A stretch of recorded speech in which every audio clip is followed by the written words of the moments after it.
একটা ব্যক্তি কবরে যায় দুইটা সূরাতে, ভালো করে কথাগুলি বুঝবেন। একজন ব্যক্তি কবরে যায় দুই হালাতে।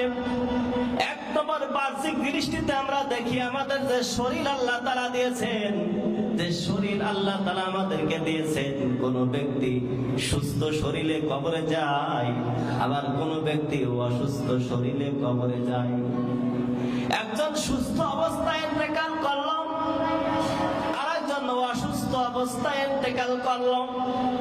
রব কিন্তু এটা দেখবে না কে সুস্থ অবস্থায় কবরে আসছে আর কেউ অসুস্থ অবস্থায় কবরে আসছে, এটা কিন্তু আমার রব দেখবে না। আমার রব দেখবেন ইল্লা মান আতাল্লাহ বিকলবিন সালিম, সুস্থ হৃদয় নিয়ে কোন ব্যক্তি কবরে আসছে, এটা আমার রব দেখবে। তাহলে বাহ্যিক দৃষ্টিতে আমরা দেখি একজন ব্যক্তি কবরে যায় দুটি হালাতে। এক নম্বর সুস্থ শরীরে যাই, দ্বিতীয় নম্বর যাই অসুস্থ শরীরে কবরে যাই। আর রবও দেখবে দুইটা সূরাত। কবরে যদি কোনো ব্যক্তি শান্তি পেতে চায়, কবরে শান্তি পেতে হলে তার হৃদয়টা সুস্থ নিয়ে যেতে হবে, কলবটা সুস্থ নিয়ে যেতে হবে। অসুস্থ কলব নিয়ে যদি কবরে যায়, দুঃখ আর কষ্টের কোনো শেষ হবে না। আর সুস্থ হৃদয় নিয়ে যদি কবরে যাওয়া হয়, শান্তির আর কোনো শেষ থাকবে না।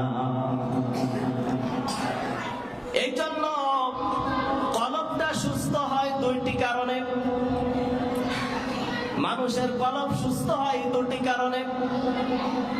এই কলব যদি নাকি কোনো ব্যক্তি গুনাহের কাজ করে, সাথে সাথে কলবটা অসুস্থ হয়ে যায়। মানুষের শরীর অসুস্থ হলে তার একটা ঠিকানা আছে, তাকে হাসপাতালে নিতে হয়।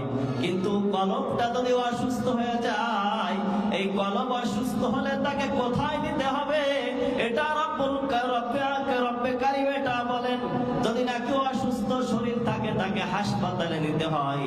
আর কলবটা যদি অসুস্থ হয়ে যায়, তাকে কোথায় নিতে হবে, তাকে হক্কানি রব্বানি উলামায়ে কেরামের সান্নিধ্য অর্জন করায়, তার কলবটাকে পরিষ্কার পরিচ্ছন্নতা করাইয়া তাকে কবরে দিতে হবে। এটা হলো একজন খাঁটি মুমিনের কাজ।